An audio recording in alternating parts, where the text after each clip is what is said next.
Sommes-nous seuls dans l'univers? L'homme a toujours observé les étoiles dans l'espoir de découvrir des preuves de l'existence d'autres formes de vie. Mais la vérité n'est pas là. Elle se trouve ici. Depuis la Seconde Guerre mondiale, le gouvernement britannique surveille étroitement son espace aérien.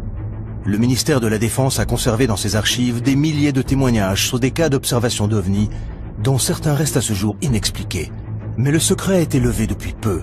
Grâce à ces dossiers rendus publics, nous sommes aujourd'hui en mesure de vous dévoiler toute la vérité sur les ovnis observés dans le ciel de Grande-Bretagne.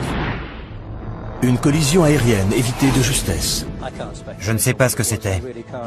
Et aujourd'hui, je n'en ai toujours pas la moindre idée. La rencontre rapprochée d'un bombardier de la Seconde Guerre mondiale. Je n'aime pas en parler. Je n'en parle qu'à mes amis proches. Un objet non identifié repéré par un radar. Et de nouveaux éléments sur un célèbre cas d'observation d'OVNI, le Roswell gallois. Si on pouvait prouver l'origine extraterrestre d'un OVNI, c'est tout notre système de croyances qui s'en trouverait profondément modifié. Face à ces histoires étranges et inexpliquées, comment ne pas s'interroger sur l'existence d'autres formes de vie venues d'ailleurs?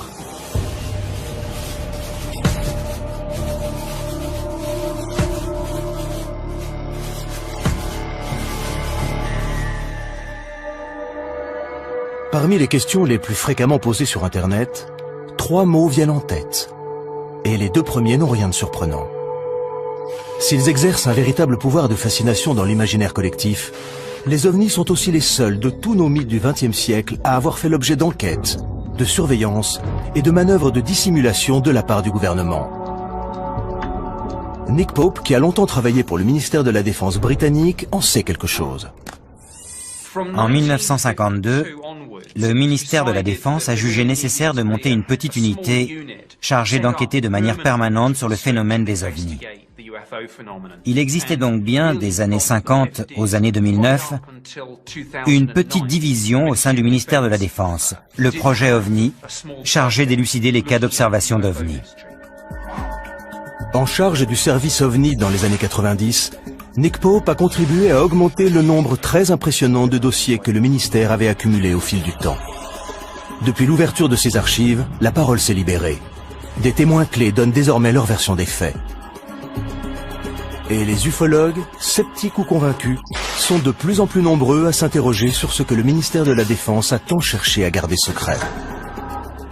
C'est grâce au travail de persuasion du journaliste David Clark que le ministère de la Défense a fini par accepter de rendre ses dossiers publics. On se rend compte en parcourant ces dossiers que rien que chez nous, au Royaume-Uni, les phénomènes étranges observés dans le ciel se comptent par milliers. Il y a des choses dans le ciel que les gens sont incapables d'identifier, et ça n'a rien de nouveau.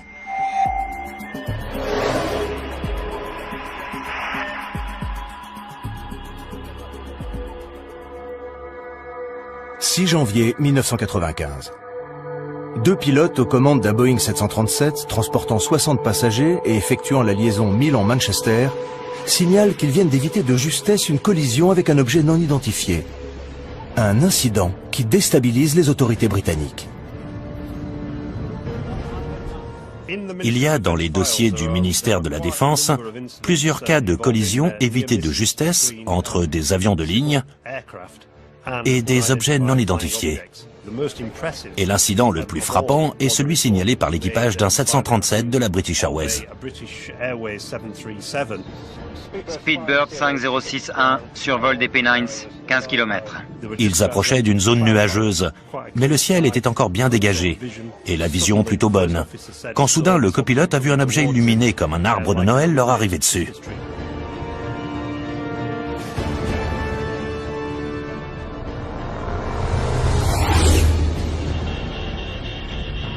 Qu'est-ce que... L'objet est passé tellement près qu'il s'est instinctivement baissé. Il a vraiment cru qu'il allait le heurter. Il s'est aussitôt tourné vers le commandant pour lui dire « Vous avez vu ?» Et le commandant lui a répondu « Oui, j'ai vu ». Les pilotes appellent aussitôt la tour de contrôle de Manchester. De peur de voir leur réputation mise à mal, les pilotes ne sont pas vraiment enclins à dire qu'ils ont vu des soucoupes volantes. Et ce qui est intéressant dans cette affaire, c'est que les deux pilotes ont pris l'initiative de faire un rapport officiel sur la collision qu'ils venaient d'éviter dès leur arrivée à l'aéroport, pour que l'aviation civile fasse une enquête sur ce qui avait bien pu se produire. Et c'est exactement ce qui s'est passé. À la suite de cet incroyable incident, le ministère diligenta une enquête complète et approfondie, dont Anthony Booth, responsable des enquêtes de sécurité dans l'aviation civile, fut chargé. C'était très étonnant comme affaire. Ça faisait 7 ans que je travaillais dans ce service et jamais encore je n'avais été confronté à un cas pareil. Nous avons interrogé les deux pilotes, examiné les enregistrements radars, les transcriptions des enregistrements des voix des pilotes, de celles des contrôleurs du trafic aérien de Manchester, tout ce qui pouvait nous éclairer sur la nature de cet objet. Si les pilotes refusent aujourd'hui de s'exprimer publiquement sur cette affaire, nous savons aujourd'hui, grâce à l'ouverture des archives du ministère de la Défense, ce qu'ils ont déclaré à Anthony Booth à l'époque. Je regardais droit devant moi quand j'ai vu quelque chose passer sur le côté qui a attiré mon attention.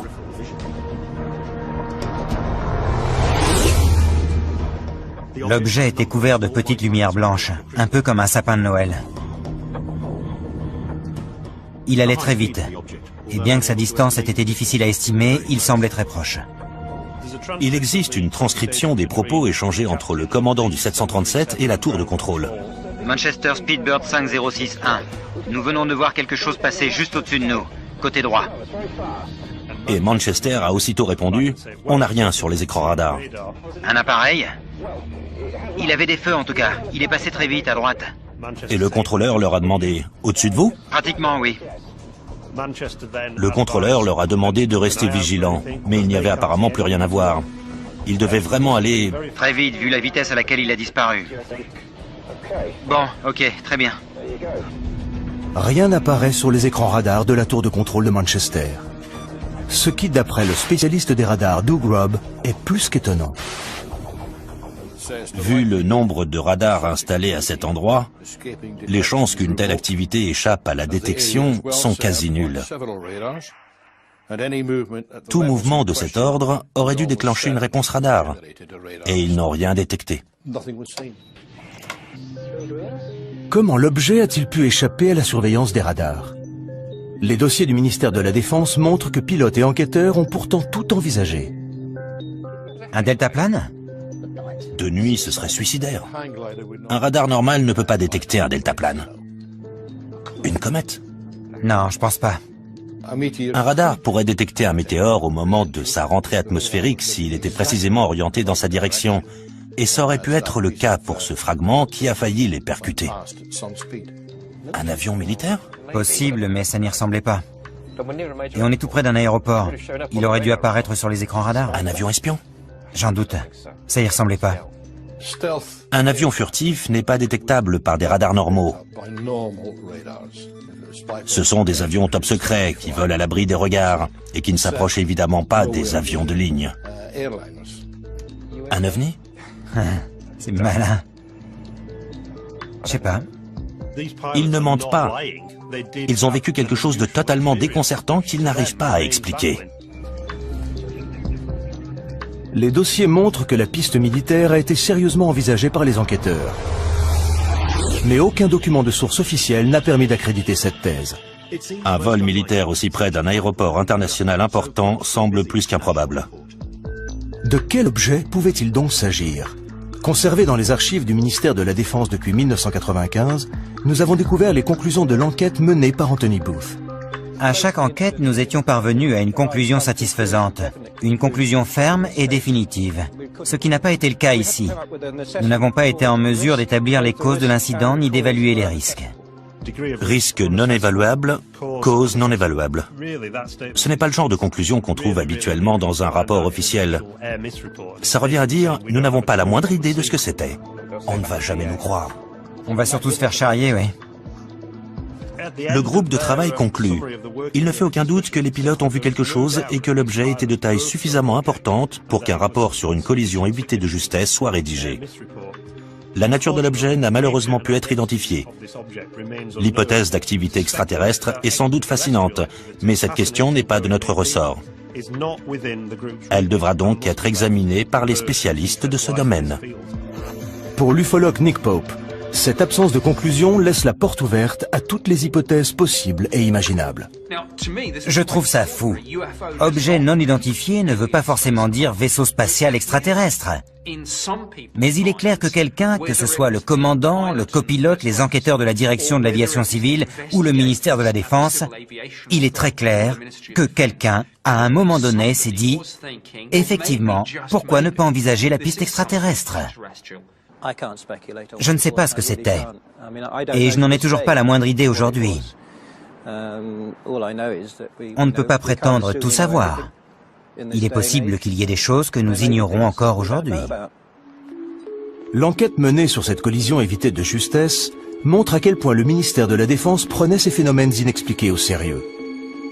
Le service OVNI a reçu au fil des années de nombreux rapports de pilotes, témoins d'incidents similaires pendant la Seconde Guerre mondiale.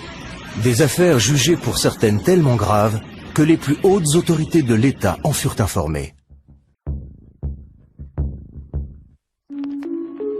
L'ouverture des archives du ministère de la Défense a permis à de nombreux experts de vérifier ce dont ils se doutaient.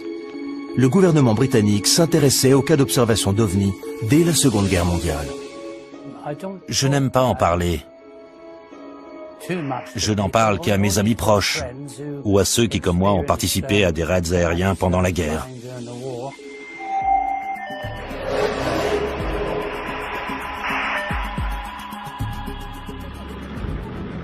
Printemps 1944. L'aviation britannique bombarde l'Allemagne. Les bruits qui courent alors sur d'étranges missiles non identifiés parviennent jusqu'au haut commandement des armées. D'après les dossiers du ministère de la Défense, l'ordre de garder le silence sur ces objets non identifiés susceptibles de nuire au moral de la population est venu de l'état-major même des armées. L'artilleur Bernard Day témoigne. Voici le journal que je tenais pendant la guerre. À la date du 26 avril, j'ai écrit « Opération Essen ». Raid aérien de 300 appareils sur Essen. Le même jour, Bernard Day assiste à un événement incroyable. Des objets non identifiés que je décrirais comme des boules de feu incandescentes. C'est la première fois que Bernard Day s'exprime publiquement sur ce qui lui est arrivé cette nuit-là. Nous avons quitté la zone cible pour rentrer à notre base, à Milldon Hall. Nous survolions la France, où tout était calme. Soudain, j'ai vu 3 boules de feu sous l'appareil qui nous arrivaient droit dessus. J'ai immédiatement prévenu notre pilote, Arthur Horton, avec l'interphone de bord. Quelques secondes plus tard, Brian Harper, l'artilleur qui était à l'arrière, a vu 2 autres boules de feu. Un peu troublé, Arthur a demandé « Des avions de chasse ?» Et je lui ai répondu « Non, pas des avions de chasse, Arthur. Des boules de feu qui foncent droit sur nous. » J'ai dit à Arthur « Change de cap. Vire à droite. Vite, vite, vite. »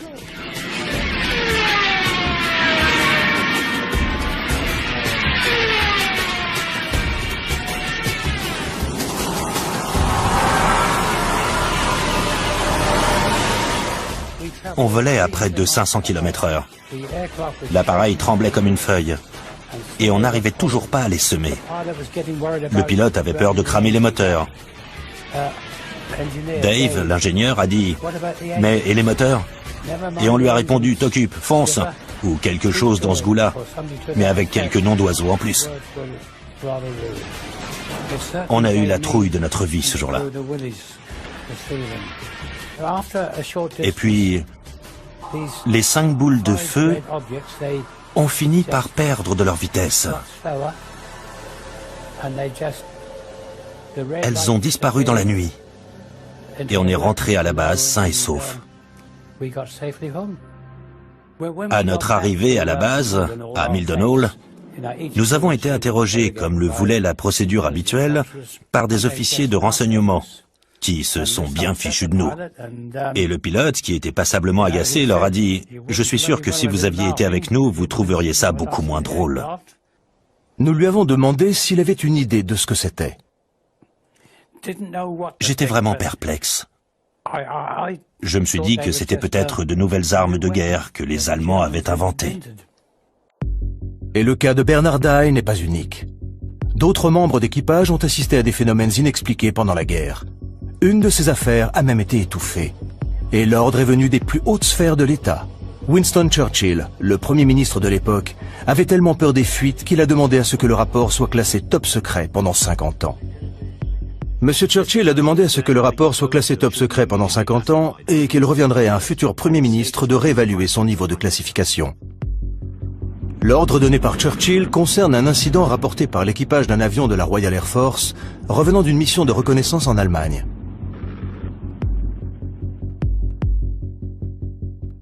Mon grand-père a assisté à une discussion à propos d'un incident qui était arrivé à l'équipage d'un bombardier de la Royal Air Force.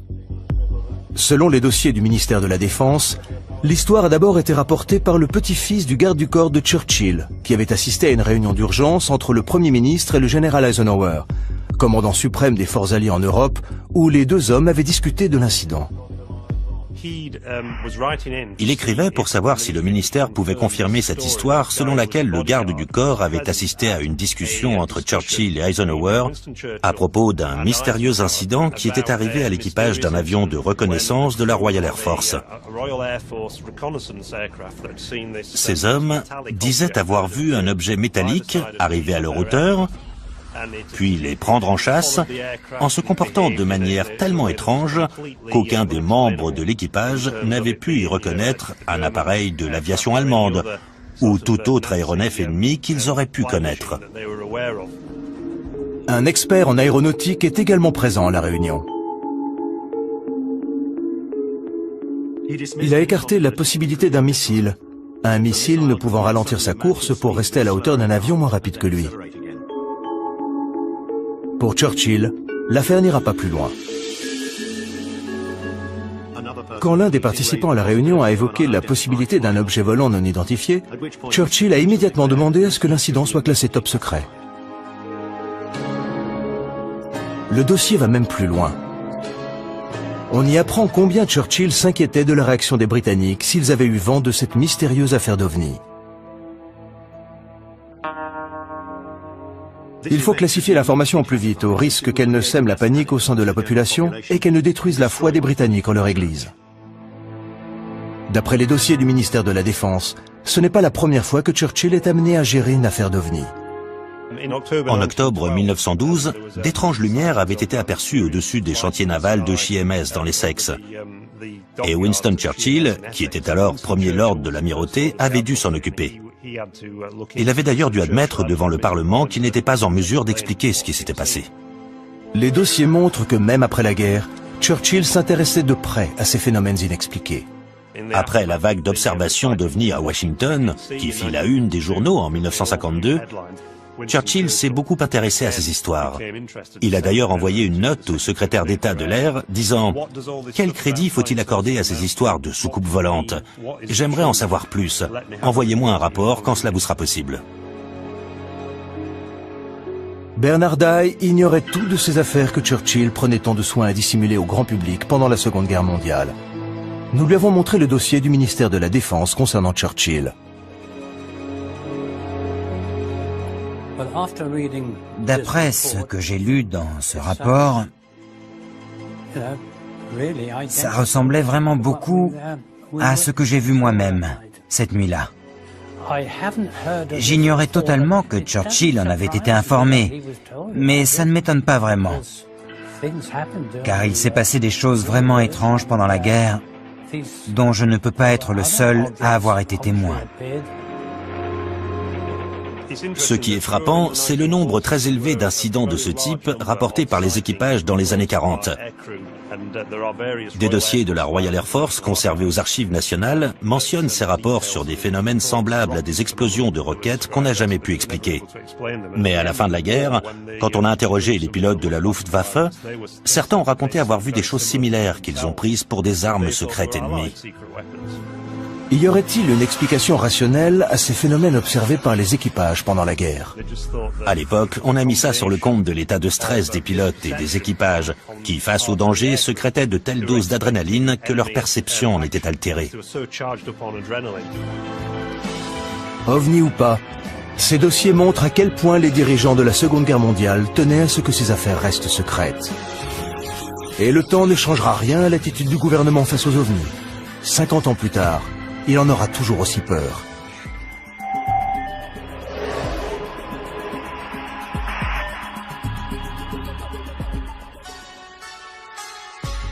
Pitlochry, Écosse. De l'avis de nombreux ufologues, jamais au cours des 20 dernières années, plus grande machination n'avait été montée pour étouffer une affaire d'OVNI. En 1990, des photos d'un objet non identifié survolant une région reculée d'Écosse sont envoyées au ministère de la Défense avant de disparaître mystérieusement. Le journaliste Mark Pilkington a passé de nombreuses années à essayer de les retrouver. Ces photos ont été prises le 4 août 1990 par deux personnes qui disent avoir vu sur la 9, près de Calvin et de Pitlochry, un immense appareil en forme de losange qui est resté en position stationnaire pendant une dizaine de minutes. Ils ont pris 6 photos. L'objet était accompagné par 2 avions que le ministère de la Défense a reconnus par la suite comme étant des avions de chasse. Le photographe, qui n'a jamais été identifié, a envoyé ces 6 photos au Daily Record, un journal écossais. Le journal n'a jamais publié d'article sur cette affaire, mais a envoyé les photos au ministère de la Défense. D'après le dossier, le ministère de la Défense a fait développer les photos qui ont disparu depuis avant de renvoyer les négatifs au journal. Curieusement, le journal n'a jamais publié les photos ni d'articles sur l'affaire et a, selon toute vraisemblance, renvoyé les photos aux 2 hommes dont les noms ont malheureusement disparu du dossier, nous empêchant donc de les interroger. Ce qui fait quand même beaucoup de mystère. Tout ce qui reste dans le dossier, c'est une photocopie des 6 photos, dont les ufologues se sont servis pour faire une maquette. Mais Nick Pope, lui, a eu les photos originales et le dossier entre les mains quand il travaillait au ministère de la Défense. Les photos ont été examinées et par les services de renseignement de la Défense et par le Centre national d'analyse d'images qui ont l'un et l'autre conclu qu'il s'agissait bien d'un objet réel qui faisait entre 25 et 30 mètres de diamètre. J'ai longuement discuté de cette photo avec mon homologue des services de renseignement de la Défense à l'occasion d'une réunion d'information sur les ovnis. Et il était clair que l'objet intéressait la Défense au plus haut point parce qu'il était de toute évidence capable de performances que notre technologie ne nous permettait pas. Le ministère de la Défense est bien décidé à minimiser l'incident. Il y a un document intéressant émanant du service de presse du ministère de la Défense sur la conduite à adopter au cas où ces photos se retrouvaient dans les journaux et qu'on leur posait des questions. On leur demande, entre autres, de dire qu'ils ont bien examiné les photos, mais qu'ils ne sont parvenus à aucune conclusion définitive sur la nature de l'objet. Et si les journalistes se montraient trop pressants, ils devaient répondre que tous les cas d'observation d'OVNI reçus au ministère étaient adressés au service responsable de la défense antiaérienne du Royaume-Uni. À l'époque où il travaillait au ministère, Nick Pope avait un agrandissement de la photo sur le mur de son bureau. Jusqu'à ce qu'un jour, son supérieur la retire.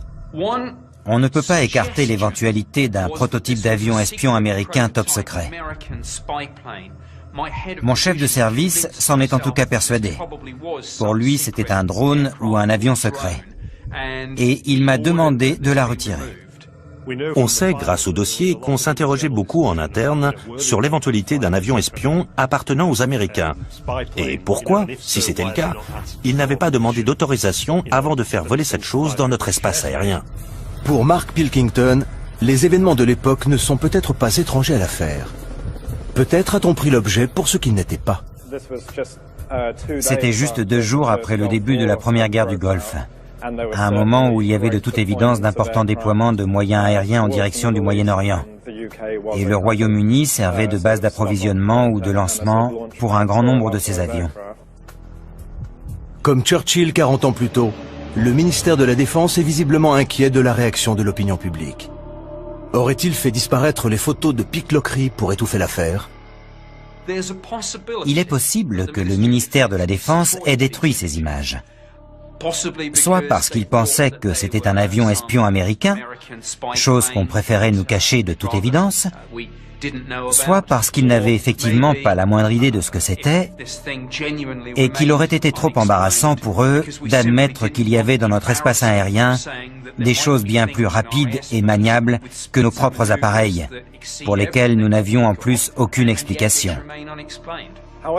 Reste que toute cette affaire repose, il faut quand même le souligner, sur une image en noir et blanc extrêmement floue qui, pour autant que je sache, pourrait tout aussi bien être l'œuvre d'un enfant de 6 ans. Pilkington est toujours à la recherche des photos originales, dans l'espoir de découvrir ce qui a bien pu mettre la défense britannique à aussi rude épreuve. Non moins de 6 ans plus tard, une autre affaire similaire déclenchera une vaste enquête militaire et remettra en cause la position même du secrétaire d'État à la Défense.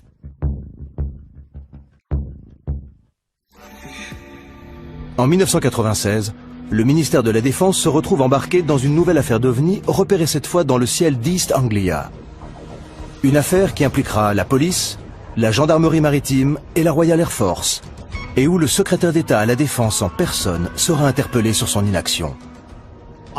Je suis très préoccupé par un incident survenu près des côtes d'East Anglia relatif à un objet volant non identifié dont la présence a été corroborée par plusieurs radars militaires. Pourquoi n'avons-nous pas envoyé nos chasseurs ? Cette affaire, qui sèmera la panique jusqu'au sommet de l'État, débute par une calme soirée d'octobre sur la côte est du Royaume-Uni.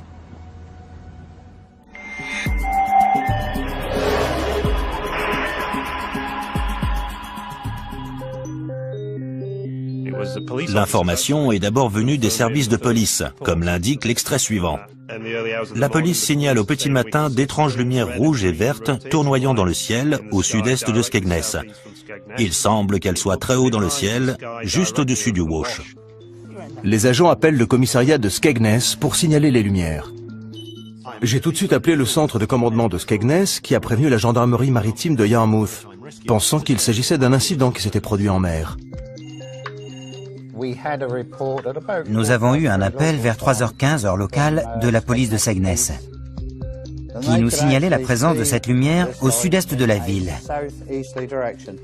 Nous ne savions pas ce que c'était à ce moment-là, mais nous avons immédiatement prévenu les radars de la défense antiaérienne pour savoir s'ils avaient repéré quelque chose de leur côté. L'appel passe par la base de Neatishead, le centre de défense antiaérien le plus important du sud de l'Angleterre. Le radar de Claxby signale un écho à 2,1 degrés. Un radar a détecté la présence d'un objet qu'ils n'ont pas identifié, mais qui n'était pas un avion. L'écho-radar et les étranges lumières signalées non loin de Skegness auraient-ils la même origine? Un vent de panique souffle sur la ville et la police reçoit des dizaines d'appels. Non, ils ne sont pas en train de nous envahir. Un appel est lancé à tous les navires pour savoir si les lumières sont visibles depuis la mer. Un tanker répond. Conocost à Yarmouth, signalons un groupe de lumière au-dessus de l'estuaire. Le navire qui a appelé, le Conocost, se trouvait dans cette zone, tout près. À 3h50, l'agent Leyland monte sur le toit du commissariat de Skegness et filme les lumières pendant 5 minutes. Il n'y en a désormais plus qu'une, de couleur blanche et en position stationnaire. Dans les milieux ufologues, la nouvelle se répand comme une traînée de poudre. Il y a eu des fuites, et la transcription des propos échangés entre la gendarmerie maritime, la police et le chalutier s'est retrouvée sur le bureau d'un journaliste. L'affaire a soudain pris de telles proportions qu'elle est arrivée aux oreilles d'un député de la région. L'affaire prend une telle ampleur que le député travailliste local, Martin Redmond, s'en mêle et interpelle les pouvoirs publics. Martin Redmond disait « On a des policiers qui voient des ovnis, des officiers de la Royal Air Force qui les suivent sur leur radar, et on n'est pas fichu d'envoyer un avion sur place pour voir ce qui se passe. » Voici une copie de la lettre envoyée par Martin Redmond au secrétaire d'État à la Défense Michael Portillo, dans laquelle il dit « Je suis très préoccupé par un incident survenu près des côtes d'East Anglia, relatif à un objet volant non identifié, dont la présence a été corroborée par plusieurs radars militaires. Si j'aimerais évidemment savoir ce que c'était, ce qui me préoccupe le plus, c'est la pagaille que cet incident semble avoir semée. Il met directement en cause le ministre de la Défense. Pourquoi n'avez-vous rien fait? Que faisait la Royal Air Force? Ce que la Royal Air Force n'a évidemment pas du tout apprécié.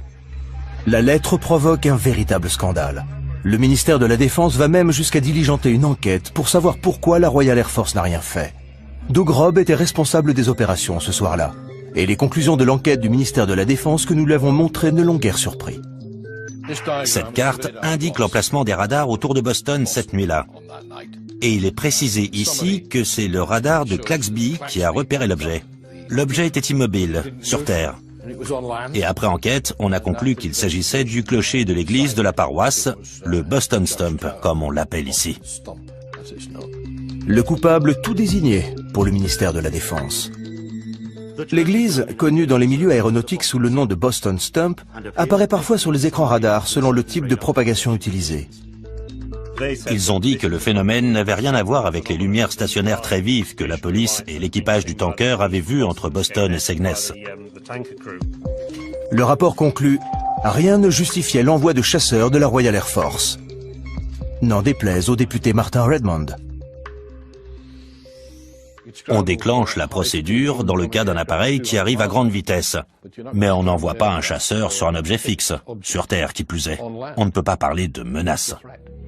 Si l'objet repéré par le radar était bien l'église, qu'en est-il des mystérieuses lumières aperçues par la police et l'équipage du tanker?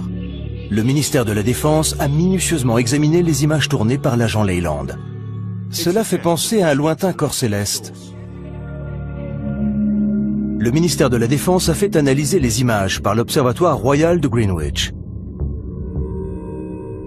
Nous avons montré à l'astronome et ufologue Ian Redpath les conclusions de l'Observatoire et les images vidéo que le ministère de la Défense conservait dans ses archives depuis 1996. Quand on regarde les images tournées par la police, on voit un point lumineux très brillant, parfaitement immobile. Et si certains y ont vu un ovni, c'est bien la preuve que même un témoin de bonne foi peut se tromper et prendre un corps céleste particulièrement lumineux pour ce qu'il n'est pas. Et le plus souvent, c'est la planète Vénus. On l'a d'ailleurs surnommée la reine des ovnis, car c'est le corps céleste le plus lumineux après le Soleil et la Lune. Et ça pourrait très bien être ce que les policiers ont vu. Quant aux couleurs attribuées aux lumières, il a là aussi son idée sur la question. Souvent, quand on zoome avec une caméra, l'image devient totalement floue. Et le fait que la lumière prenne ici des formes étranges vient du diaphragme de l'objectif. Mais cela n'explique pas ce que l'équipage du tanker a pu voir. D'après l'enquête du ministère de la Défense, la lumière aperçue par les marins ne venait pas de la planète Vénus, mais d'une autre direction, ce qui laissa les enquêteurs perplexes. Ces lumières restent inexpliquées. Pas pour Ian Redpath, qui a beaucoup réfléchi à la question. Ce que les hommes à bord du tanker ont vu au nord était, à mon avis, une autre étoile très lumineuse, Vega, connue pour ses scintillements multicolores. Mais si cette affaire a pris de telles proportions, c'est d'après David Clarke pour une raison bien précise. Ça s'est passé en 1996, l'année où la série X-Files battait de records d'audience en Angleterre. Et curieusement, c'est aussi l'année 1996-1997 où on a enregistré le plus grand nombre d'observations d'OVNI depuis 1978. Faut-il classer l'affaire? Ou connaîtra-t-elle de nouveaux coups de théâtre, comme la célèbre affaire aux multiples rebondissements connue sous le nom de Roswell gallois?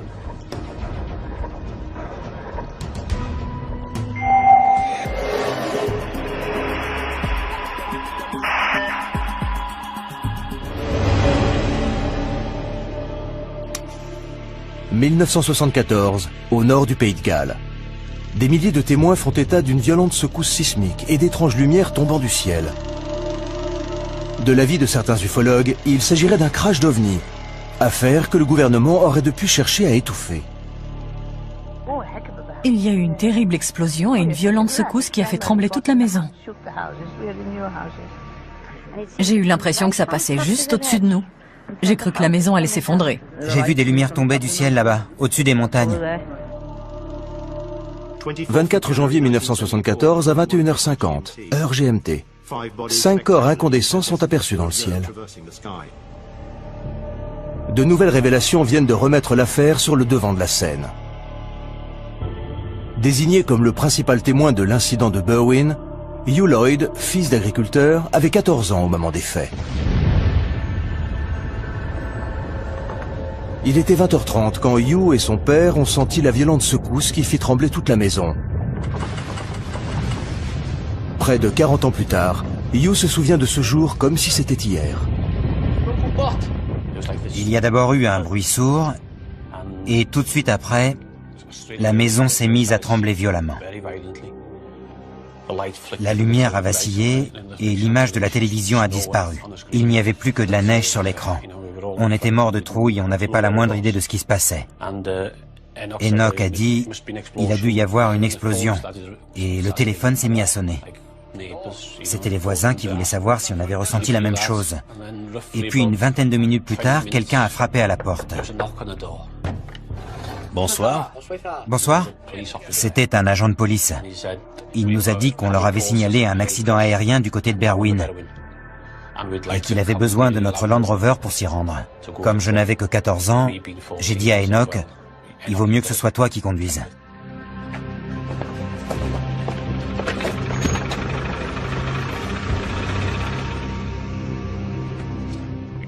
On a roulé sur un peu plus d'1 kilomètre en direction des montagnes et on s'est arrêté. On est sorti de la voiture avec les torches, tout était calme. Il faisait tellement noir qu'on n'y voyait rien. Répartissez-vous les torches. Un des policiers a dit, il n'y a rien. C'est trop calme pour qu'il se soit passé quelque chose ici. Autant que vous rentriez. On a fait demi-tour et au moment où on arrivait à la voiture, on a vu une lumière très vive. Qu'est-ce que c'est que ça ? Au-dessus de la vallée, juste derrière ces arbres, là-bas, à gauche, dans la vallée entre ces deux montagnes, une lumière très vive qui montait du sol. Une lumière vraiment éblouissante. On voyait bien qu'elle montait du sol, mais on n'arrivait pas à voir d'où précisément. Parce qu'on ne voyait pas le fond de la vallée d'où on était. Ça ne ressemblait pas à un crash aérien. La lumière était trop blanche pour que ce soit un feu, et ça n'a duré qu'une vingtaine de secondes, tout au plus. Et ils ont eu beau chercher, ils n'ont jamais découvert la moindre trace d'accident aérien. Comment expliquer cette lumière? L'ufologue Andy Roberts a passé des années à enquêter sur cet incident. S'il ne croit pas vraiment à la thèse extraterrestre, il admet qu'il existe un véritable mystère autour de cette affaire. Quand Pat Evans, une infirmière d'un village des environs, a entendu l'explosion, elle a tout de suite pensé à un accident aérien. Et comme elle était infirmière et qu'elle avait du matériel médical, elle a décidé de se rendre immédiatement sur place pour venir en aide aux blessés en attendant que les secours arrivent. Pat Evans et ses deux filles sont à environ 6 km de l'endroit où se trouve Hugh Lloyd, quand la violente secousse se fait sentir. Qu'est-ce que c'est? On aurait dit un avion. Elle a pris sa voiture avec ses deux filles et elle a roulé pendant une quinzaine de minutes sur la départementale, pensant voir surgir une épave d'avion en feu à chaque instant. C'est la route qu'elle a prise ce soir-là, une route qu'elle connaissait bien et qui ne lui posait aucun problème, même de nuit. Elle arrivait dans l'autre sens et au détour de ces arbres, là-bas, elle a eu la surprise de découvrir sur la gauche, non pas une scène de crash aérien, mais une énorme boule de lumière qui passait du rouge au blanc, puis au orange. La source lumineuse est bien trop loin de la route pour pouvoir parcourir la distance à pied. Abasourdi, Pat Evans et ses deux filles restent un moment dans la voiture à regarder l'étrange boule de lumière changer de couleur. Près de cette boule, grosse comme la moitié de la Lune, elle a vu s'agiter des torches et des phares de voiture. Elle n'a pas vraiment compris ce qui se passait, mais comme visiblement ce n'était pas un crash aérien et que la situation avait de toute évidence déjà été prise en main, elle est rentrée chez elle, mais elle ne sait toujours pas ce qu'elle a vu. Malgré l'arrivée de mystérieux hommes en noir censés faire la lumière sur cette affaire, Pat Evans et Hugh Lloyd ne sauront sans doute jamais ce qu'ils ont vu cette nuit-là. L'étrange boule de lumière aperçue par Pat Evans et Hugh Lloyd en 1974 fait désormais partie du folklore ufologique. Et rien dans les dossiers du ministère de la Défense ne semble vouloir éclaircir ce mystère, qui décidément résiste à toute tentative d'explication. Peu de temps après l'incident, des chercheurs de l'Institut d'études géologiques britanniques furent dépêchés sur les lieux pour enquêter sur la secousse sismique. Juste après le tremblement de terre, nous avons reçu pas mal de témoignages, pas tous très cohérents, sur l'endroit exact où les lumières avaient été aperçues. J'ai donc envoyé une équipe pour interroger les gens sur place sur ce qu'ils avaient vu, entendu et ressenti. Dans la légende de Berwyn, les hommes de l'Institut d'études géologiques britanniques, aux allures de fonctionnaires et tout de noir vêtus, ont été surnommés les hommes en noir. Certains semblaient trouver notre démarche suspecte et on nous regardait d'un drôle d'air, comme si nous, humbles chercheurs de l'Institut d'études géologiques, avions quelque chose à voir avec les étranges événements qui s'étaient passés dans la région.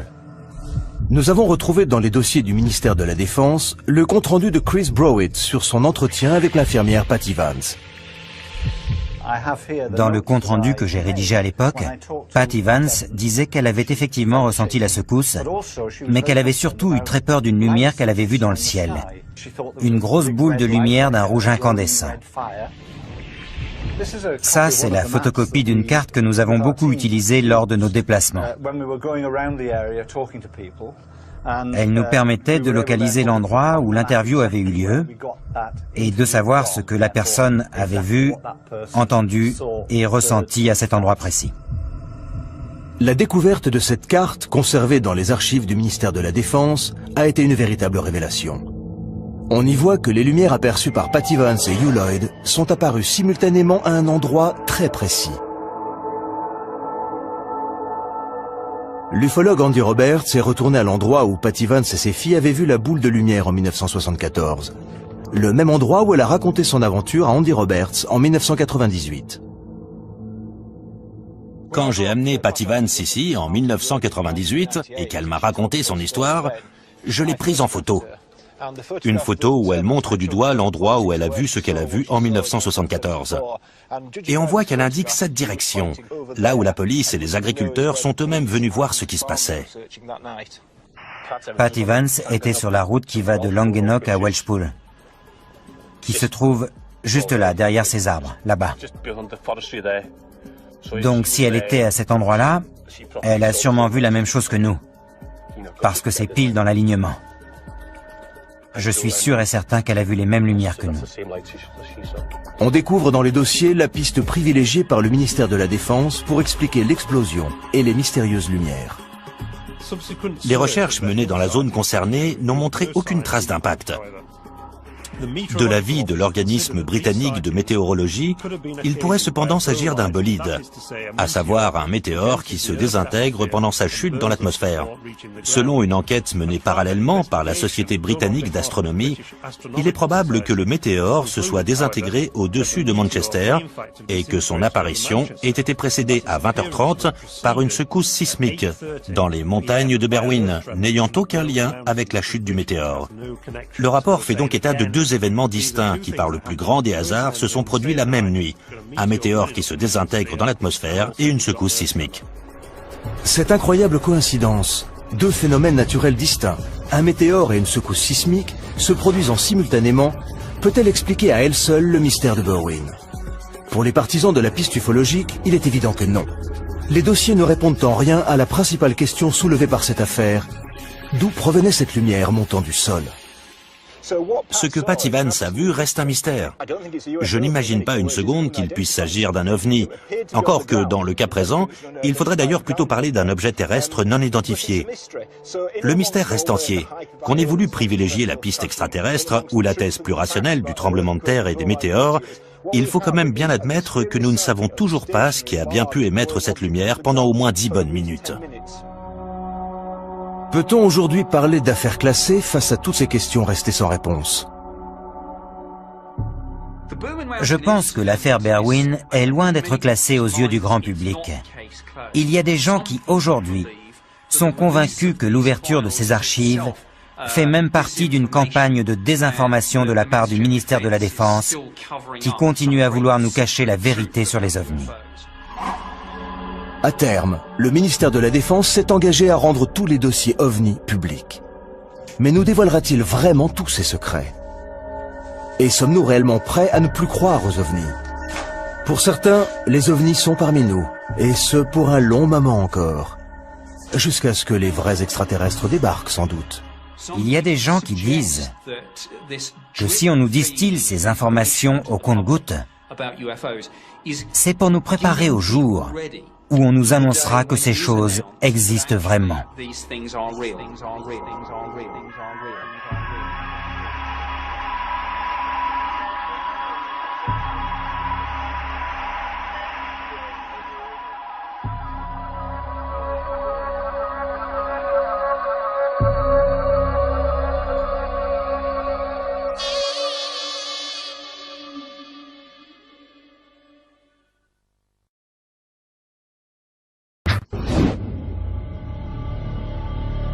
Sommes-nous seuls dans l'univers? L'homme a toujours observé les étoiles dans l'espoir de découvrir des preuves de l'existence d'autres formes de vie. Mais la vérité n'est pas là. Elle se trouve ici. Depuis la Seconde Guerre mondiale, le gouvernement britannique surveille étroitement son espace aérien.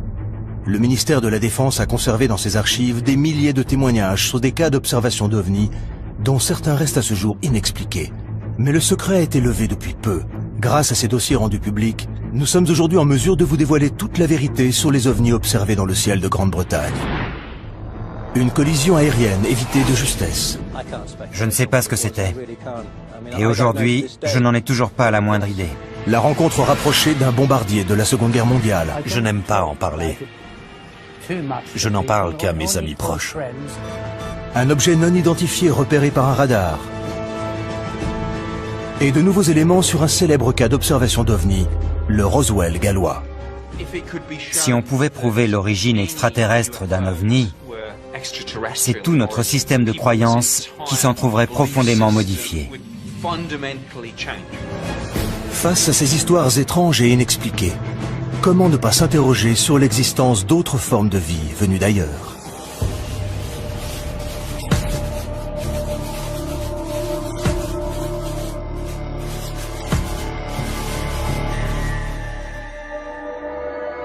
Parmi les questions les plus fréquemment posées sur Internet, 3 mots viennent en tête. Et les 2 premiers n'ont rien de surprenant. S'ils exercent un véritable pouvoir de fascination dans l'imaginaire collectif, les ovnis sont aussi les seuls de tous nos mythes du XXe siècle à avoir fait l'objet d'enquêtes, de surveillance et de manœuvres de dissimulation de la part du gouvernement. Nick Pope, qui a longtemps travaillé pour le ministère de la Défense britannique, en sait quelque chose. En 1952, le ministère de la Défense a jugé nécessaire de monter une petite unité chargée d'enquêter de manière permanente sur le phénomène des ovnis. Il existait donc bien, des années 50 aux années 2009, une petite division au sein du ministère de la Défense, le projet OVNI, chargé d'élucider les cas d'observation d'OVNI. En charge du service OVNI dans les années 90, Nick Pope a contribué à augmenter le nombre très impressionnant de dossiers que le ministère avait accumulés au fil du temps. Depuis l'ouverture de ces archives, la parole s'est libérée. Des témoins clés donnent désormais leur version des faits. Et les ufologues, sceptiques ou convaincus, sont de plus en plus nombreux à s'interroger sur ce que le ministère de la Défense a tant cherché à garder secret. C'est grâce au travail de persuasion du journaliste David Clarke que le ministère de la Défense a fini par accepter de rendre ces dossiers publics. On se rend compte en parcourant ces dossiers que rien que chez nous, au Royaume-Uni, les phénomènes étranges observés dans le ciel se comptent par milliers. Il y a des choses dans le ciel que les gens sont incapables d'identifier, et ça n'a rien de nouveau.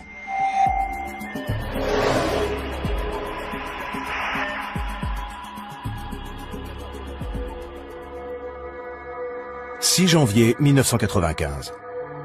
2 pilotes aux commandes d'un Boeing 737 transportant 60 passagers et effectuant la liaison Milan-Manchester signalent qu'ils viennent d'éviter de justesse une collision avec un objet non identifié. Un incident qui déstabilise les autorités britanniques. Il y a dans les dossiers du ministère de la Défense plusieurs cas de collision évités de justesse entre des avions de ligne et des objets non identifiés. Et l'incident le plus frappant est celui signalé par l'équipage d'un 737 de la British Airways. Speedbird 5061, survol des Pennines, 15 km. Ils approchaient d'une zone nuageuse, mais le ciel était encore bien dégagé, et la vision plutôt bonne, quand soudain le copilote a vu un objet illuminé comme un arbre de Noël leur arriver dessus.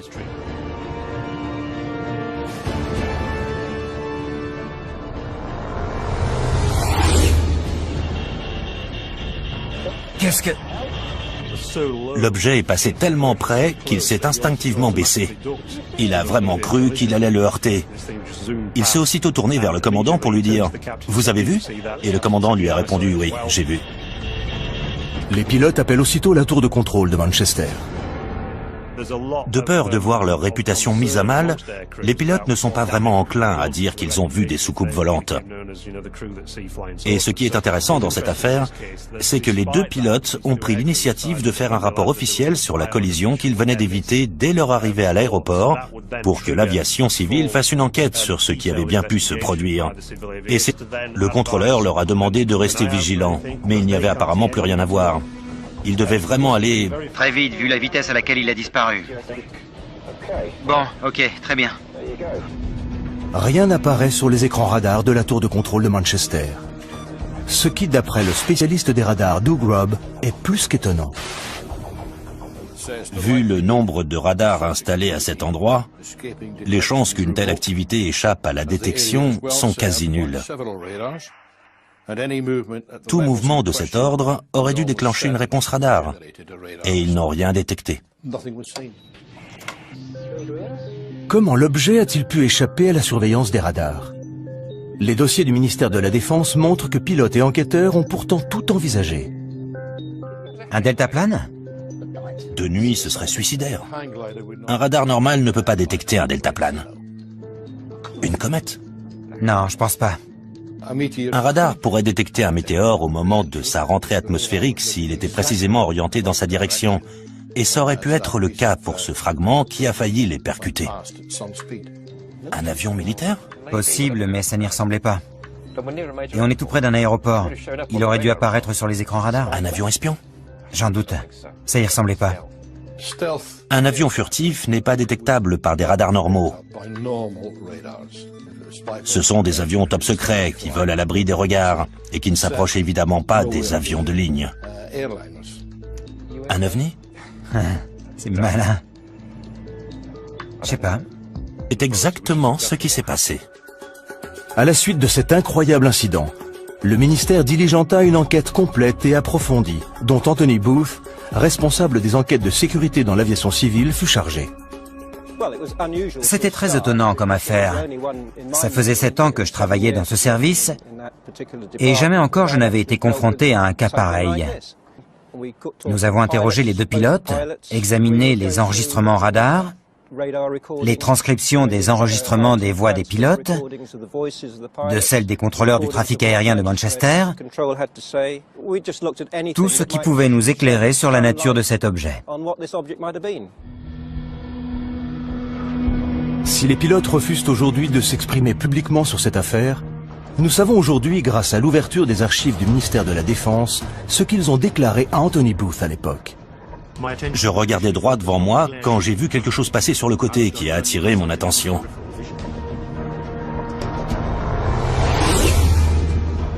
L'objet était couvert de petites lumières blanches, un peu comme un sapin de Noël. Il allait très vite, et bien que sa distance ait été difficile à estimer, il semblait très proche. Il existe une transcription des propos échangés entre le commandant du 737 et la tour de contrôle. Manchester Speedbird 5061. Nous venons de voir quelque chose passer juste au-dessus de nous, côté droit. Et Manchester a aussitôt répondu « On n'a rien sur les écrans radars ». Un appareil? Il avait des feux en tout cas. Il est passé très vite à droite. Et le contrôleur leur a demandé « Au-dessus de vous ?» Pratiquement, oui. Plutôt, le ministère de la Défense est visiblement inquiet de la réaction de l'opinion publique. Aurait-il fait disparaître les photos de pickloquerie pour étouffer l'affaire? Il est possible que le ministère de la Défense ait détruit ces images. Soit parce qu'il pensait que c'était un avion espion américain, chose qu'on préférait nous cacher de toute évidence, soit parce qu'il n'avait effectivement pas la moindre idée de ce que c'était, et qu'il aurait été trop embarrassant pour eux d'admettre qu'il y avait dans notre espace aérien des choses bien plus rapides et maniables que nos propres appareils, pour lesquels nous n'avions en plus aucune explication. Reste que toute cette affaire repose, il faut quand même le souligner, sur une image en noir et blanc extrêmement floue qui, pour autant que je sache, pourrait tout aussi bien être l'œuvre d'un enfant de 6 ans. Pilkington est toujours à la recherche des photos originales, dans l'espoir de découvrir ce qui a bien pu mettre la défense britannique à aussi rude épreuve. Non moins de 6 ans plus tard, une autre affaire similaire déclenchera une vaste enquête militaire et remettra en cause la position même du secrétaire d'État à la Défense.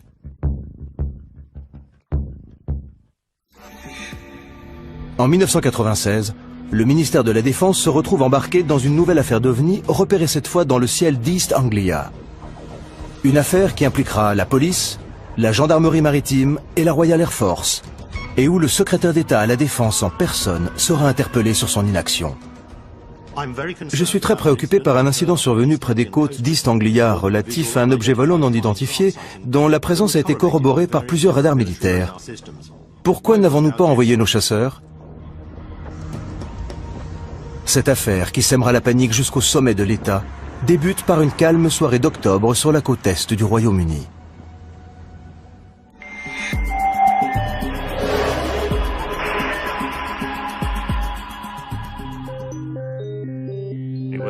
L'information est d'abord venue des services de police, comme l'indique l'extrait suivant.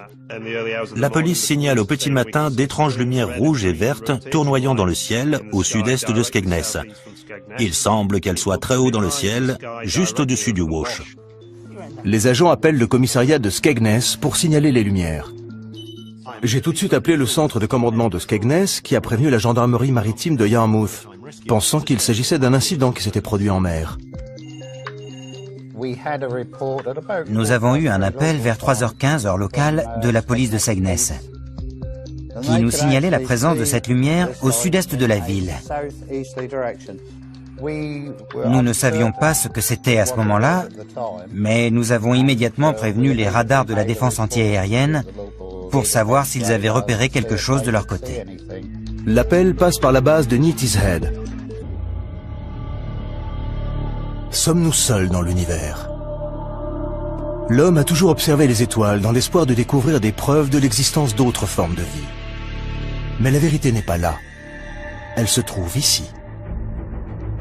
Depuis la Seconde Guerre mondiale, le gouvernement britannique surveille étroitement son espace aérien. Le ministère de la Défense a conservé dans ses archives des milliers de témoignages sur des cas d'observation d'OVNI, dont certains restent à ce jour inexpliqués. Mais le secret a été levé depuis peu. Grâce à ces dossiers rendus publics, nous sommes aujourd'hui en mesure de vous dévoiler toute la vérité sur les ovnis observés dans le ciel de Grande-Bretagne. Une collision aérienne évitée de justesse. Je ne sais pas ce que c'était. Et aujourd'hui, je n'en ai toujours pas la moindre idée. La rencontre rapprochée d'un bombardier de la Seconde Guerre mondiale. Je n'aime pas en parler. Je n'en parle qu'à mes amis proches. Un objet non identifié repéré par un radar. Et de nouveaux éléments sur un célèbre cas d'observation d'OVNI, le Roswell gallois. Si on pouvait prouver l'origine extraterrestre d'un OVNI, c'est tout notre système de croyances qui s'en trouverait profondément modifié. Face à ces histoires étranges et inexpliquées, comment ne pas s'interroger sur l'existence d'autres formes de vie venues d'ailleurs?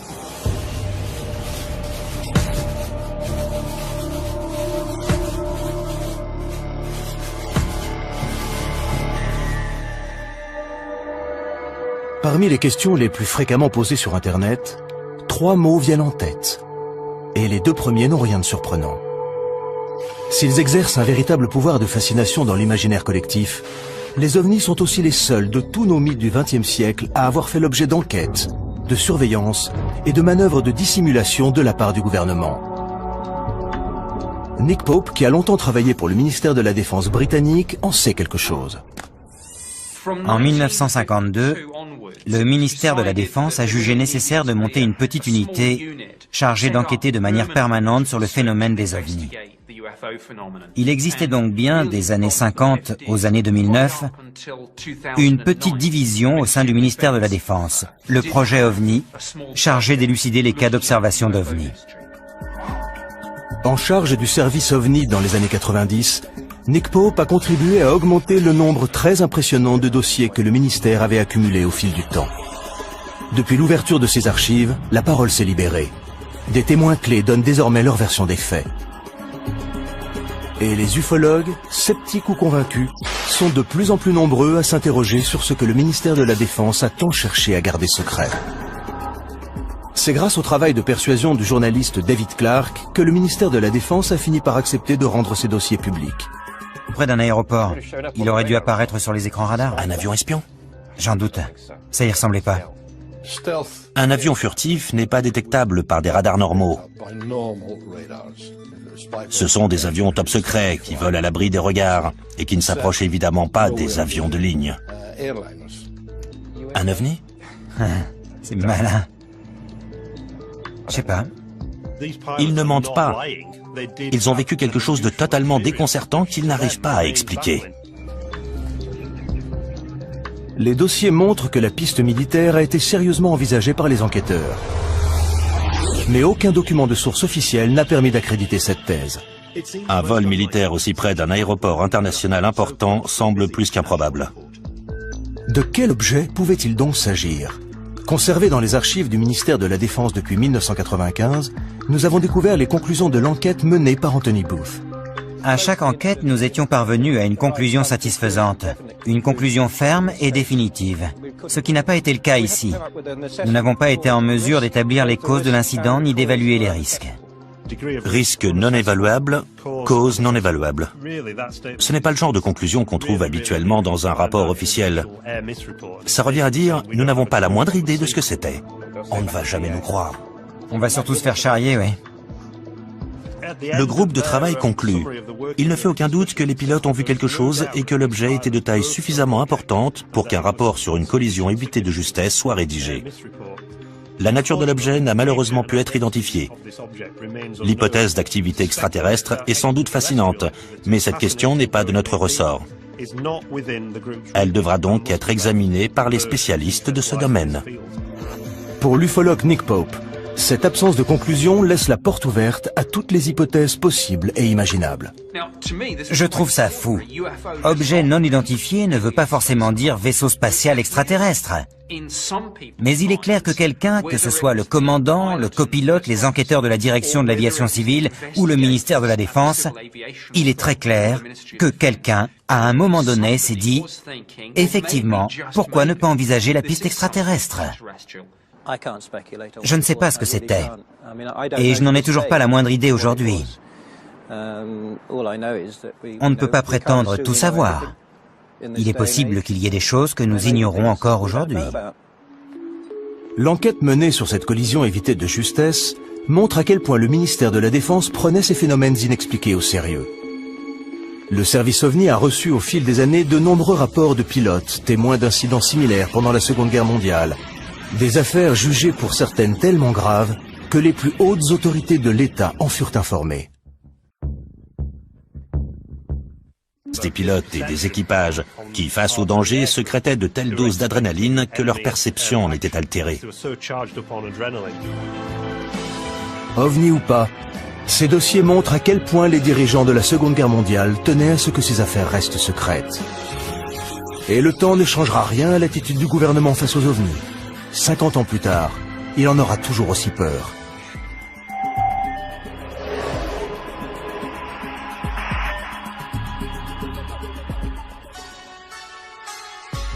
Pitlochry, Écosse. De l'avis de nombreux ufologues, jamais au cours des 20 dernières années, plus grande machination n'avait été montée pour étouffer une affaire d'OVNI. En 1990, des photos d'un objet non identifié survolant une région reculée d'Écosse sont envoyées au ministère de la Défense avant de disparaître mystérieusement.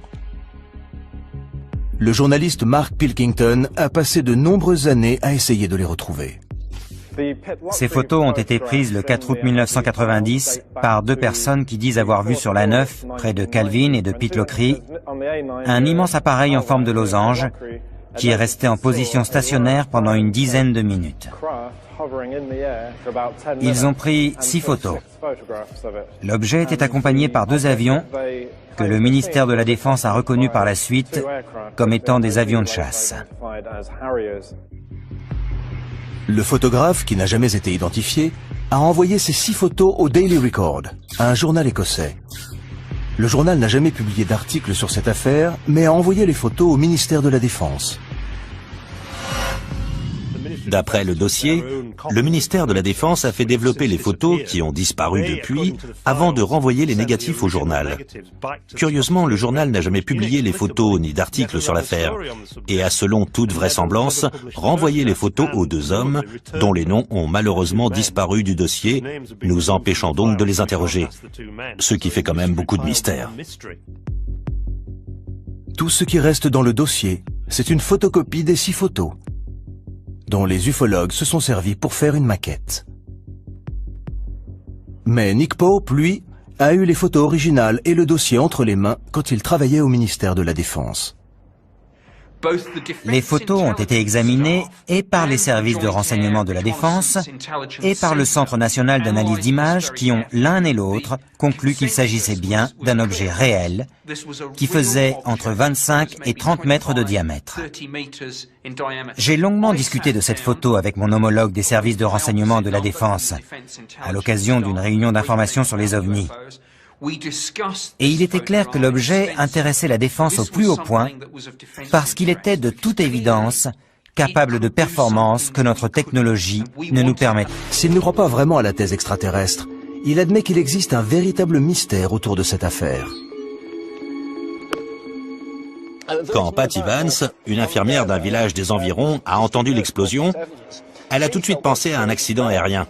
Et comme elle était infirmière et qu'elle avait du matériel médical, elle a décidé de se rendre immédiatement sur place pour venir en aide aux blessés en attendant que les secours arrivent. Patty Vance et ses 2 filles sont à environ 6 km de l'endroit où se trouve Hugh Lloyd, quand la violente secousse se fait sentir. Qu'est-ce que c'est? On aurait dit un avion. Elle a pris sa voiture avec ses 2 filles et elle a roulé pendant une quinzaine de minutes sur la départementale, pensant voir surgir une épave d'avion en feu à chaque instant. C'est la route qu'elle a prise ce soir-là, une route qu'elle connaissait bien et qui ne lui posait aucun problème, même de nuit. Elle arrivait dans l'autre sens et au détour de ces arbres, là-bas, elle a eu la surprise de découvrir sur la gauche, non pas une scène de crash aérien, mais une énorme boule de lumière qui passait du rouge au blanc, puis au orange. La source lumineuse est bien trop loin de la route pour pouvoir parcourir la distance à pied. Abasourdi, Patty Vance et ses 2 filles restent un moment dans la voiture à regarder l'étrange boule de lumière changer de couleur. Près de cette boule, grosse comme la moitié de la Lune, elle a vu s'agiter des torches et des phares de voiture. Elle n'a pas vraiment compris ce qui se passait, mais comme visiblement ce n'était pas un crash aérien et que la situation avait de toute évidence déjà été prise en main, elle est rentrée chez elle, mais elle ne sait toujours pas ce qu'elle a vu. Malgré l'arrivée de mystérieux hommes en noir censés faire la lumière sur cette affaire, Patty Vance et Hugh Lloyd ne sauront sans doute jamais ce qu'ils ont vu cette nuit-là. L'étrange boule de lumière aperçue par Patty Vance et Hugh Lloyd en 1974 fait désormais partie du folklore ufologique. Et rien dans les dossiers du ministère de la Défense ne semble vouloir éclaircir ce mystère, qui décidément résiste à toute tentative d'explication. Peu de temps après l'incident, des chercheurs de l'Institut d'études géologiques britanniques furent dépêchés sur les lieux pour enquêter sur la secousse sismique. Juste après le tremblement de terre, nous avons reçu pas mal de témoignages, pas tous très cohérents, sur l'endroit exact où les lumières avaient été aperçues. J'ai donc envoyé une équipe pour interroger les gens sur place sur ce qu'ils avaient vu, entendu et ressenti. Dans la légende de Berwyn, les hommes de l'Institut d'études géologiques britanniques, aux allures de fonctionnaires et tout de noir vêtus, ont été surnommés les hommes en noir.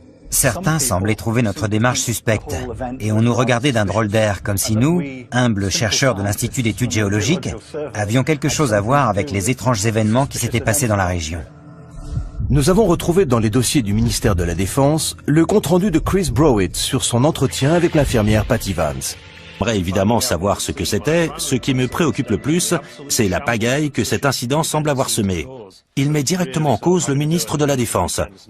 Pourquoi n'avez-vous rien fait? Que faisait la Royal Air Force? Ce que la Royal Air Force n'a évidemment pas du tout apprécié. La lettre provoque un véritable scandale. Le ministère de la Défense va même jusqu'à diligenter une enquête pour savoir pourquoi la Royal Air Force n'a rien fait. Doug Robb était responsable des opérations ce soir-là. Et les conclusions de l'enquête du ministère de la Défense que nous lui avons montrées ne l'ont guère surpris. Cette carte indique l'emplacement des radars autour de Boston cette nuit-là. Et il est précisé ici que c'est le radar de Claxby qui a repéré l'objet. L'objet était immobile, sur Terre. Et après enquête, on a conclu qu'il s'agissait du clocher de l'église de la paroisse, le Boston Stump, comme on l'appelle ici. Le coupable tout désigné pour le ministère de la Défense. L'église, connue dans les milieux aéronautiques sous le nom de Boston Stump, apparaît parfois sur les écrans radars selon le type de propagation utilisé. Ils ont dit que le phénomène n'avait rien à voir avec les lumières stationnaires très vives que la police et l'équipage du tanker avaient vues entre Boston et Skegness. Le rapport conclut « Rien ne justifiait l'envoi de chasseurs de la Royal Air Force ». N'en déplaise au député Martin Redmond. On déclenche la procédure dans le cas d'un appareil qui arrive à grande vitesse. Mais on n'envoie pas un chasseur sur un objet fixe, sur Terre qui plus est. On ne peut pas parler de menace. Si l'objet repéré par le radar était bien l'église, qu'en est-il des mystérieuses lumières aperçues par la police et l'équipage du tanker? Le ministère de la Défense a minutieusement examiné les images tournées par l'agent Leyland. Cela fait penser à un lointain corps céleste. Le ministère de la Défense a fait analyser les images par l'Observatoire royal de Greenwich. Nous avons montré à l'astronome et ufologue Ian Redpath les conclusions de l'Observatoire et les images vidéo que le ministère de la Défense conservait dans ses archives depuis 1996. Quand on regarde les images tournées par la police, on voit un point lumineux très brillant, parfaitement immobile. Et si certains y ont vu un ovni, c'est bien la preuve que même un témoin de bonne foi peut se tromper et prendre un corps céleste particulièrement lumineux pour ce qu'il n'est pas. Et le plus souvent, c'est la planète Vénus. On l'a d'ailleurs surnommée la reine des ovnis, car c'est le corps céleste le plus lumineux après le Soleil et la Lune. Et ça pourrait très bien être ce que les policiers ont vu. Quant aux couleurs attribuées aux lumières, il a là aussi son idée sur la question. Souvent, quand on zoome avec une caméra, l'image devient totalement floue. Et le fait que la lumière prenne ici des formes étranges vient du diaphragme de l'objectif. Mais cela n'explique pas ce que l'équipage du tanker a pu voir. Risque non évaluable, cause non évaluable. Ce n'est pas le genre de conclusion qu'on trouve habituellement dans un rapport officiel. Ça revient à dire, nous n'avons pas la moindre idée de ce que c'était. On ne va jamais nous croire. On va surtout se faire charrier, oui. Le groupe de travail conclut. Il ne fait aucun doute que les pilotes ont vu quelque chose et que l'objet était de taille suffisamment importante pour qu'un rapport sur une collision évitée de justesse soit rédigé. La nature de l'objet n'a malheureusement pu être identifiée. L'hypothèse d'activité extraterrestre est sans doute fascinante, mais cette question n'est pas de notre ressort. Elle devra donc être examinée par les spécialistes de ce domaine. Pour l'ufologue Nick Pope, cette absence de conclusion laisse la porte ouverte à toutes les hypothèses possibles et imaginables. Je trouve ça fou. Objet non identifié ne veut pas forcément dire vaisseau spatial extraterrestre. Mais il est clair que quelqu'un, que ce soit le commandant, le copilote, les enquêteurs de la direction de l'aviation civile ou le ministère de la Défense, il est très clair que quelqu'un, à un moment donné, s'est dit « Effectivement, pourquoi ne pas envisager la piste extraterrestre ?» Je ne sais pas ce que c'était, et je n'en ai toujours pas la moindre idée aujourd'hui.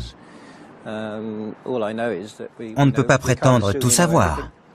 Il est possible qu'il y ait des choses que nous ignorons encore aujourd'hui. L'enquête menée sur cette collision évitée de justesse montre à quel point le ministère de la Défense prenait ces phénomènes inexpliqués au sérieux. Le service OVNI a reçu au fil des années de nombreux rapports de pilotes, témoins d'incidents similaires pendant la Seconde Guerre mondiale. Des affaires jugées pour certaines tellement graves que les plus hautes autorités de l'État en furent informées. L'ouverture des archives du ministère de la Défense a permis à de nombreux experts de vérifier ce dont ils se doutaient. Le gouvernement britannique s'intéressait aux cas d'observation d'OVNI dès la Seconde Guerre mondiale. Je n'aime pas en parler. Je n'en parle qu'à mes amis proches ou à ceux qui, comme moi, ont participé à des raids aériens pendant la guerre.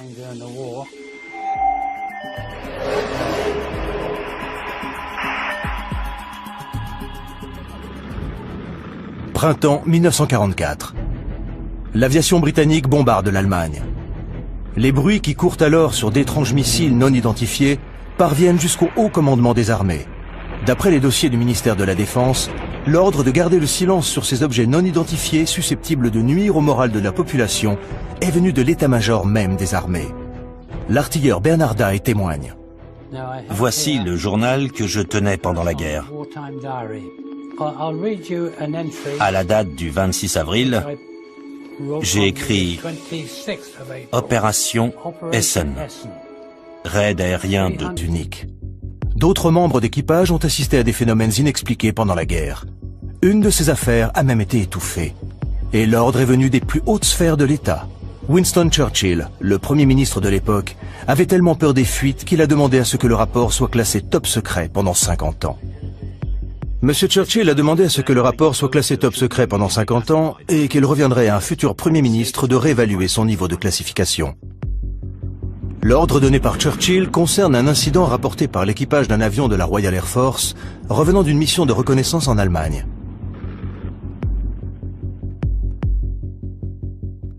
Mon grand-père a assisté à une discussion à propos d'un incident qui était arrivé à l'équipage d'un bombardier de la Royal Air Force.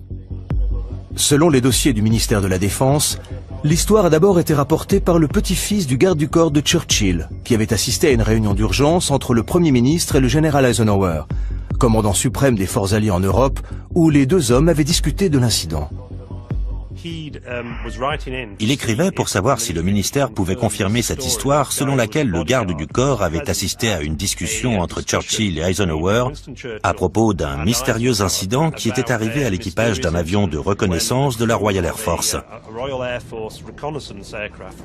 Ces hommes disaient avoir vu un objet métallique arriver à leur hauteur, puis les prendre en chasse, en se comportant de manière tellement étrange qu'aucun des membres de l'équipage n'avait pu y reconnaître un appareil de l'aviation allemande ou tout autre aéronef ennemi qu'ils auraient pu connaître. Un expert en aéronautique est également présent à la réunion. Il a écarté la possibilité d'un missile, un missile ne pouvant ralentir sa course pour rester à la hauteur d'un avion moins rapide que lui. Pour Churchill, l'affaire n'ira pas plus loin. Quand l'un des participants à la réunion a évoqué la possibilité d'un objet volant non identifié, Churchill a immédiatement demandé à ce que l'incident soit classé top secret. Le dossier va même plus loin. On y apprend combien Churchill s'inquiétait de la réaction des Britanniques s'ils avaient eu vent de cette mystérieuse affaire d'OVNI. Il faut classifier l'information au plus vite, au risque qu'elle ne sème la panique au sein de la population et qu'elle ne détruise la foi des Britanniques en leur Église. D'après les dossiers du ministère de la Défense, ce n'est pas la première fois que Churchill est amené à gérer une affaire d'OVNI. En octobre 1912, d'étranges lumières avaient été aperçues au-dessus des chantiers navals de HMS dans l'Essex. Et Winston Churchill, qui était alors premier lord de l'amirauté, avait dû s'en occuper. Il avait d'ailleurs dû admettre devant le Parlement qu'il n'était pas en mesure d'expliquer ce qui s'était passé. Les dossiers montrent que même après la guerre, quelques secondes plus tard, Brian Harper, l'artilleur qui était à l'arrière, a vu deux autres boules de feu. Un peu troublé, Arthur a demandé « Des avions de chasse ?» Et je lui ai répondu « Non, pas des avions de chasse, Arthur. Des boules de feu qui foncent droit sur nous. » J'ai dit à Arthur « Change de cap. Vire à droite. Vite, vite, vite. »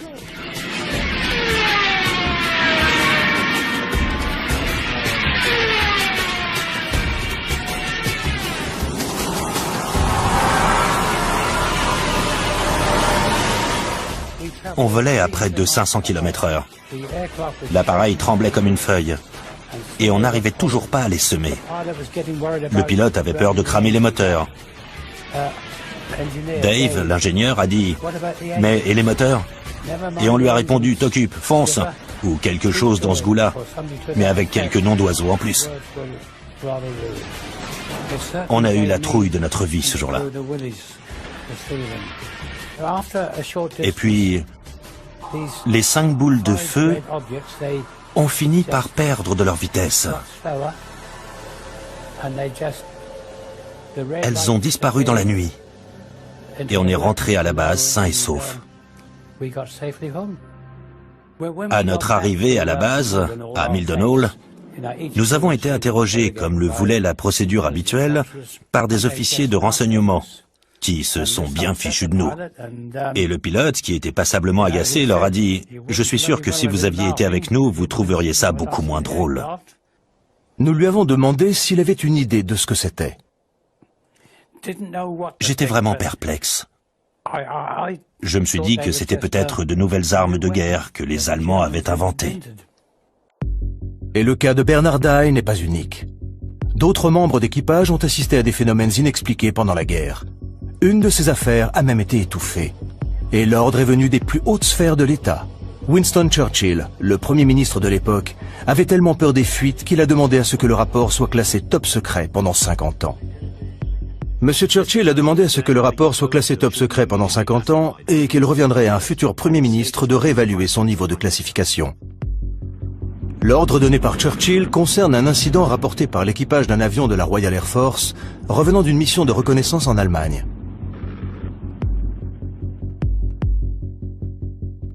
Mon grand-père a assisté à une discussion à propos d'un incident qui était arrivé à l'équipage d'un bombardier de la Royal Air Force.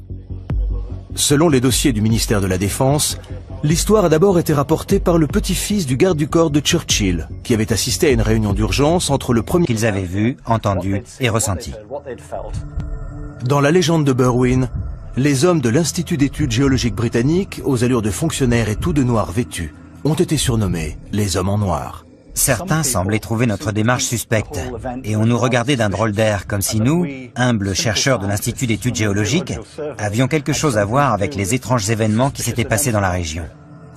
Nous avons retrouvé dans les dossiers du ministère de la Défense le compte-rendu de Chris Browett sur son entretien avec l'infirmière Patty Vance. Dans le compte-rendu que j'ai rédigé à l'époque, Patty Vance disait qu'elle avait effectivement ressenti la secousse, mais qu'elle avait surtout eu très peur d'une lumière qu'elle avait vue dans le ciel. Une grosse boule de lumière d'un rouge incandescent. Ça, c'est la photocopie d'une carte que nous avons beaucoup utilisée lors de nos déplacements.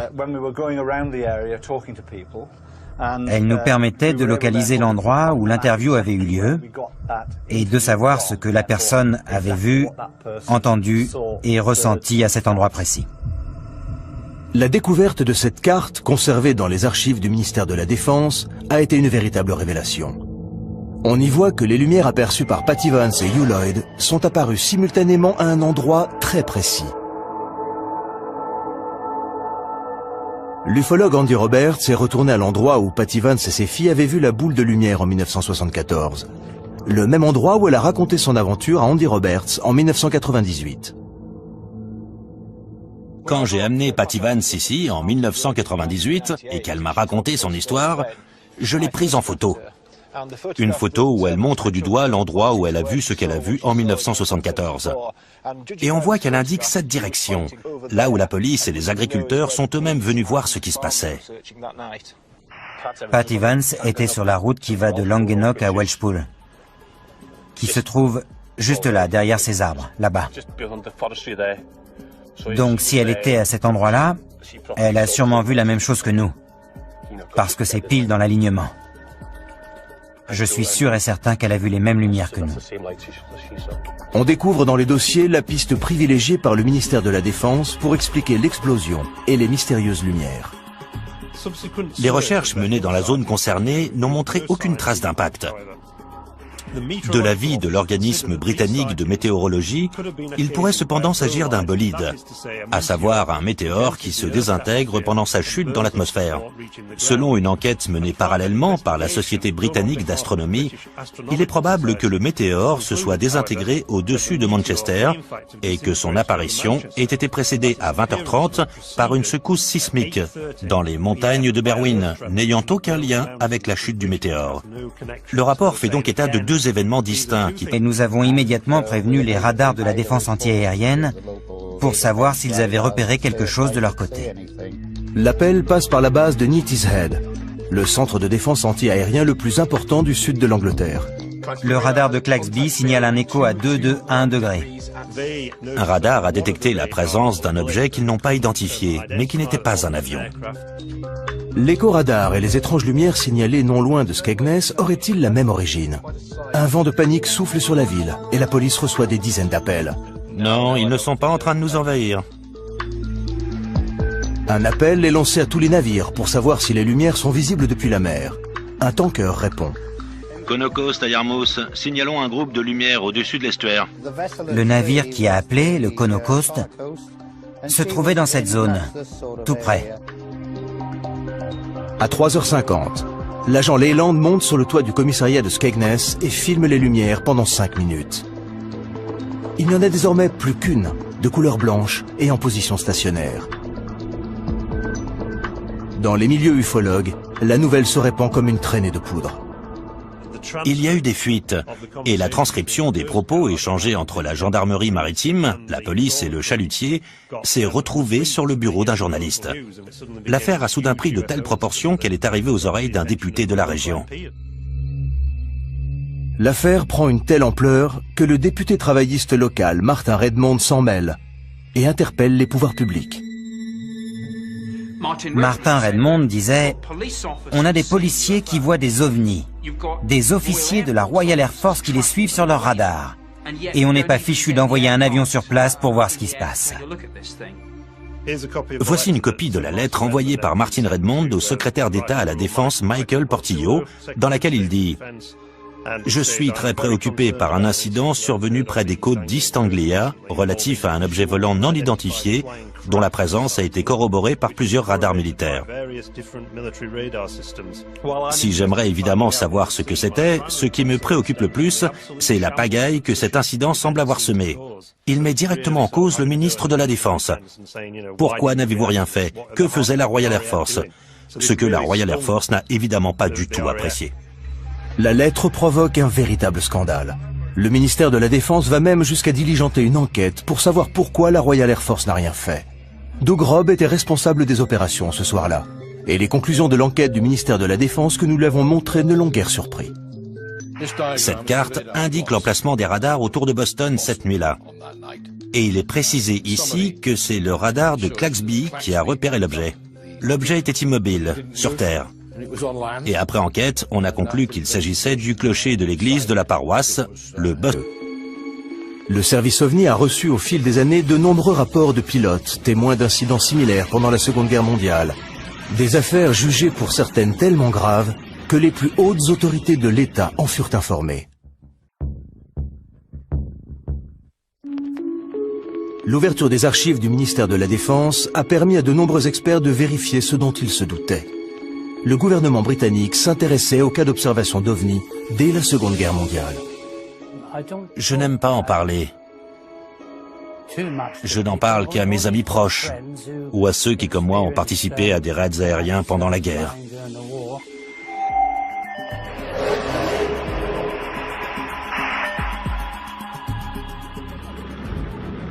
Printemps 1944. L'aviation britannique bombarde l'Allemagne. Les bruits qui courent alors sur d'étranges missiles non identifiés parviennent jusqu'au haut commandement des armées. D'après les dossiers du ministère de la Défense, l'ordre de garder le silence sur ces objets non identifiés susceptibles de nuire au moral de la population est venu de l'état-major même des armées. L'artilleur Bernard Day témoigne. Voici le journal que je tenais pendant la guerre. À la date du 26 avril, j'ai écrit « Opération Essen ».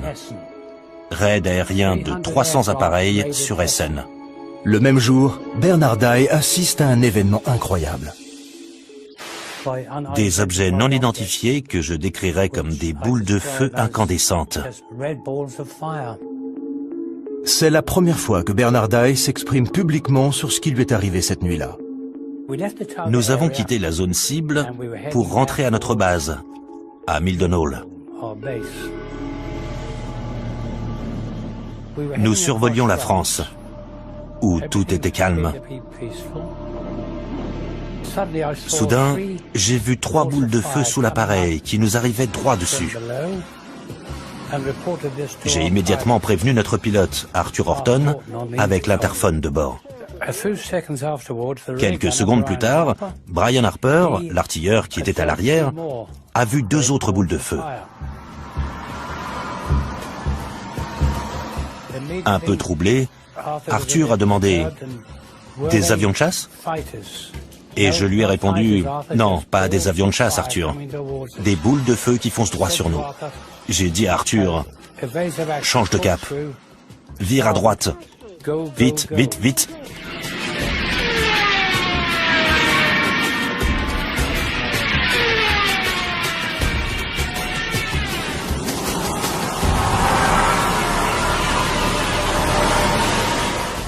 On volait après